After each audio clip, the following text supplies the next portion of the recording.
Hey guys, Noel here, and it is Monday, and I just missed my bus, so that's not fun. But good news for you, this gives me a little bit of time to do a weblog before I type a letter, before I type a cover letter, so enjoy my not being able to run fast enough to catch the Greyhound bus. On the bright side, though, got some McDonald's coffee. On the dark side, though, we've got the New York Mets losing in the World Series, which is what this video is going to be about. So to my fellow Mets fans, it sucks. There's no way around it. It sucks. It's terrible. I don't see there being a way to put a good spin on this other than, there's next year, but next year is a big question mark. I mean, the Mets have good pitching, yes. They've got talented, young, healthy players, yes. But can they hang on to people other than their pitchers? And in the business mentality that, American sports has, and the business mentality that sports agents have, and the business mentality that players have, and the fickle nature of a lot of sports fans, it's dangerous because you could lose people like Daniel Murphy, who was defensively weak in the World Series, but in the playoffs was the reason the Mets got to the World Series. The composition of a team, at least in terms of my analysis, for whatever it's worth, is extremely important. A team is a structure. A team has different components to it that relate to each other in a way that complement those other components, where those other components mean something. It's not just a big payroll and big bats or big pitching. Those are parts of it which make the grid and the things in the grid work better. Obviously, if you have a strong link in a chain, the chain is going to be harder to break. But nevertheless, there's a lot of different pieces that go into making a team. And the Mets, it's been a long time since they've been in the World Series, and this is a special team. And they made some costly mistakes that cost them the World Series, and that's what hurts the most about the World Series loss, is because it's not so much that the Royals were so good. The Royals were really good, but the Mets could have beaten them. It would have been extremely hard, but the Mets showed that they could beat the Royals and were on the verge of beating the Royals pretty much every game in this series, which again makes it suck on multiple levels, because it's the psychological equivalent of a 6 or 7 game series, but in the record books you lost 4 games to 1. So that's a big problem for the Mets in terms of the day after the World Series. The other big question that's going to result from last night's game is, should Matt Harvey... Hang on, I got my Batman mask here. Which I was, gripping during the game last night as he was pitching 8 brilliant innings. Should he have come back in the 9th inning? And the answer is absolutely not. It's Monday morning quarterbacking, and hindsight is 20/20. But the fact of the matter is that the game plan was, from the start of the game, get to Familia, because Familia in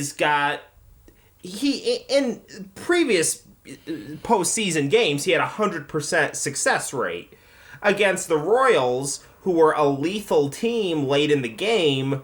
The best they could do is score a run on them, right? So, and that's Familia coming into a strong situation. At best, they weren't scoring any runs on him. So with Familia, I remember my girlfriend texted me last night. She's like, "How's the game going?" I'm like, it was like the 7th inning, and Harvey was just going into it. And I told her, If Harvey can last 2 more innings, there's a 98% chance the Mets are going to win. And the Mets had to take steps because they were in a difficult situation. It's not a good situation to be in, but they had this game won. And every little thing that they had to do, they were doing, and they were doing it right. And they were walking that tightrope until they got an inch away from the end, or not even an inch, let's say 3 inches away from the end, and they started to run. And that's when stuff started to, that's the metaphor that I'm going to use. The Mets are, because of their charisma, I think play an emotional kind of baseball. And emotion does not lend itself always to analysis. And we saw this last night with the Royals starting pitcher. Forgive me if I can't remember his name, because who gives a shit about the Royals, right? I mean, that's sour grapes the day after, but it's like I live in upstate New York. It's like outside of me playing RBI Baseball 94 on Sega Genesis, and, okay, the Royals have a blue field, on the video game. What the hell do I know about the Royals, right? Other than, George Brett has pine tar and hemorrhoids, and Bo Jackson used to play on him, so that's a thing, he started getting emotional when the Mets started busting him open, and that's when stuff started to work for the Mets. I mean, it's once Harvey walked that batter in the 9th inning.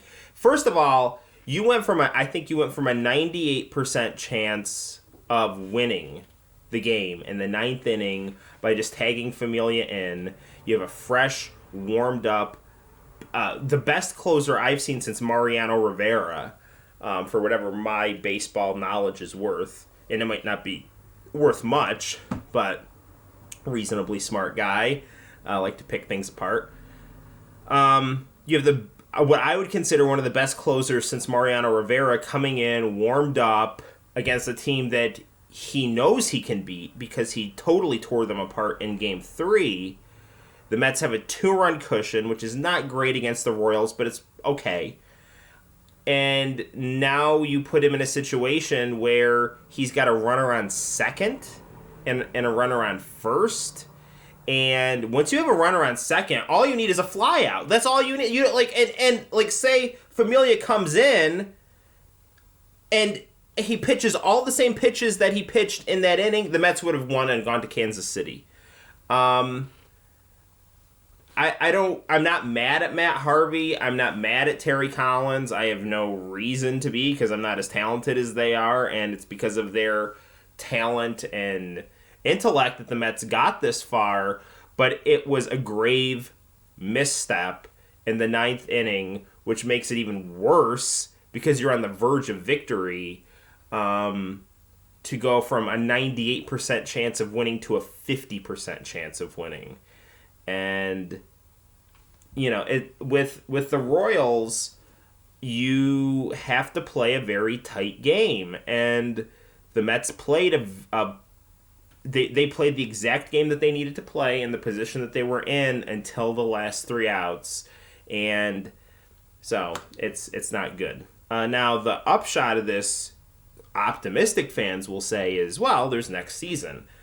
To me, that is, the Mets are young, and the Mets have good pitching, so there's the logic for, it'll work out next season. The downshot of it'll always work out next season is, next season is a giant question mark. You don't know who's coming back, because the Mets have a lot of free agents. They'll hang on to their pitchers if they're smart, but you already have stupid reporters saying, the Mets could trade Harvey now. Oh, great. It's like, they got other good pitchers. That to me would be the equivalent of the Atlanta Braves trading Greg Maddux in the 90s, so I don't think the Braves would have been anywhere nearly as good as they were in the 90s. And let's also go to that, there's always next year logic with the team that the Mets are the most like, the current 2015 Mets are the most like, and that's the Atlanta Braves. The Atlanta Braves in the 90s were the best team in the National League, but they only won one World Series. So, and getting to the World Series is not an easy task, right? So, now I think this Mets team has more personality than the Atlanta Braves, so that's good. The Mets have a lot of young homegrown talent like the Yankees had in the 90s. That's good.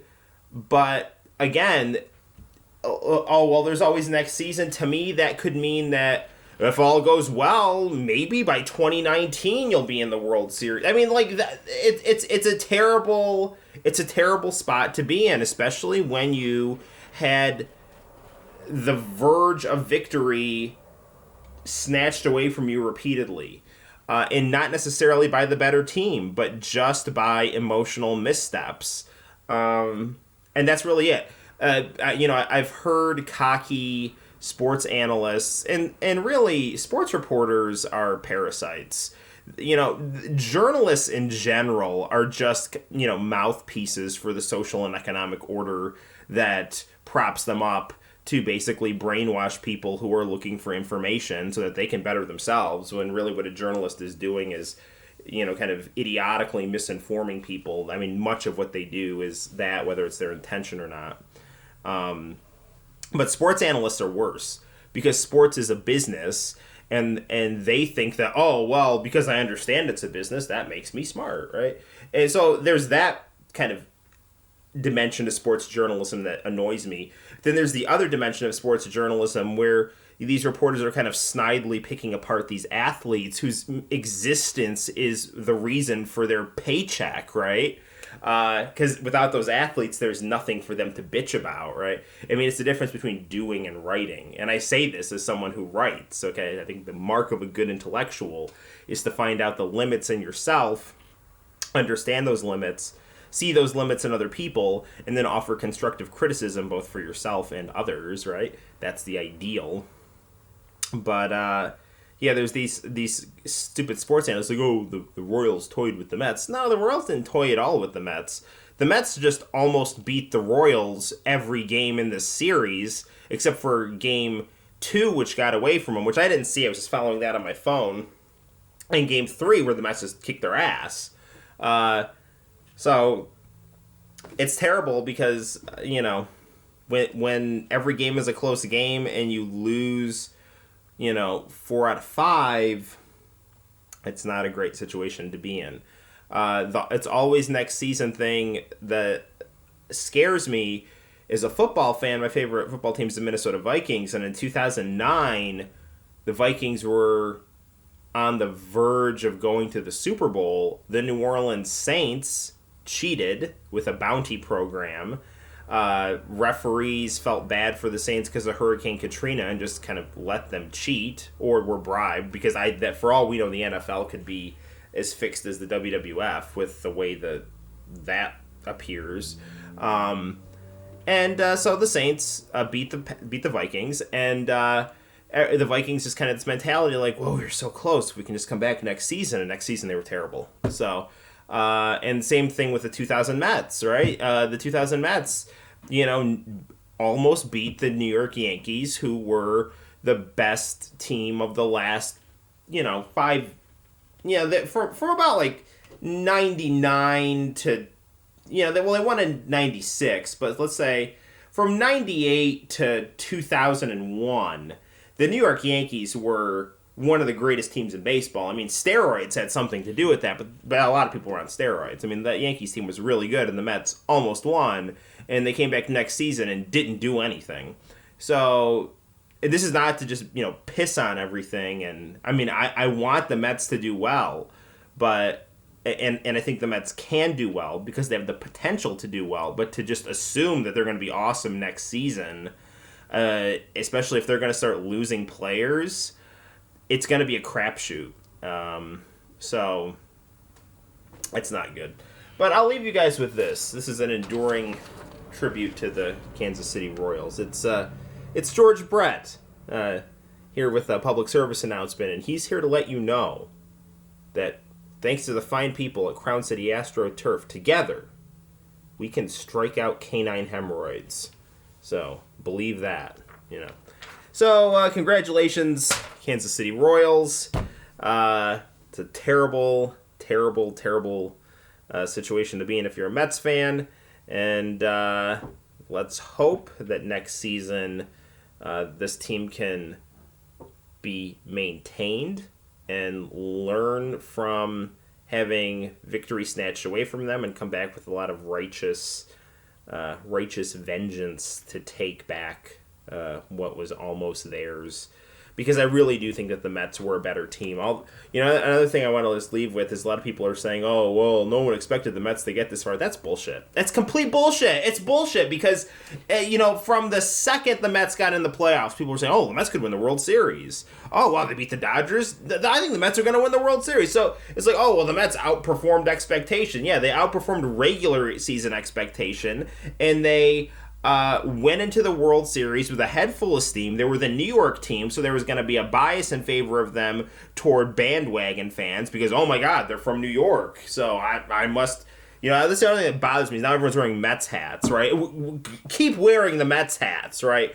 I'm just saying that I'm seeing people who never wore Mets hats now wearing Mets hats, and so, keep being a fan. I ended up being a Vikings fan because of Brett Favre, and we almost won, and, they sucked after that. Now they're getting good again. They're like 5-2. So, stay on the wagon, but I don't know. It's a shitty situation to be in if you're a Mets fan today. So until next time, guys, my name is Noel. You take care, and hopefully we'll get them next year. Bye-bye.